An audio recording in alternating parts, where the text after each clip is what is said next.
E commerce में जो sellers हैं वो 100 रुपए का प्रोडक्ट खरीदते हैं, 400 का बेचते हैं, हम्म। उनको लगता है प्रॉफिट हो रहा है, पर एंड ठीक ऑफ है। द डे वो खुद बोलते हैं कि यार हाथ में पैसा नहीं दिख रहा है। तो ये कैश फ्लो और प्रॉफिट कैसे मैनेज किया जाए? देखिए ये दोनों बहुत इंटरेस्टिंग टॉपिक है।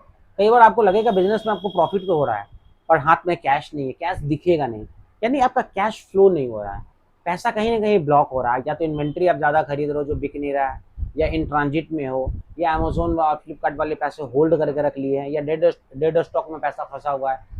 तो तो ऐसे में प्रॉफिट आपको दिखेगा नहीं। मतलब ऐसे तो पता चल रहा है कि हम भैया 100 खरीद के 400 का बेच रहे, प्रॉफिट बन रहा है, ग्रॉस मार्जिन भी है अच्छा खासा, तो मेरा प्रॉफिट बन रहा है। लेकिन सिर्फ प्रॉफिट बनने से मतलब नहीं होता, हाथ में पैसे चाहिए। ऑनलाइन में सिर्फ प्रॉफिट बना के अगर तुम अपना सोचोगे कि प्रॉफिट हो रहा है तो नहीं होता।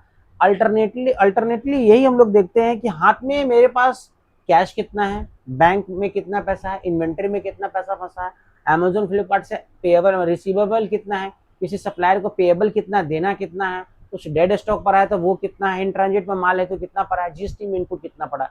बस मैं तो ये सारा कैलकुलेट कर लेता हूँ, इसी से पता चल जाता है कि मेरे हाथ में भैया 10 लाख रुपए लगा के काम करे हो, 20 लाख रुपए हो गए, मतलब एक साल में तुमने, या 2-4 महीने में 20 लाख होगा, तो जितने महीने में होगा उतना पैसा हम अपना पैसा कमा लेते हैं महीने में। यही मेरे हिसाब से प्रॉफिट है।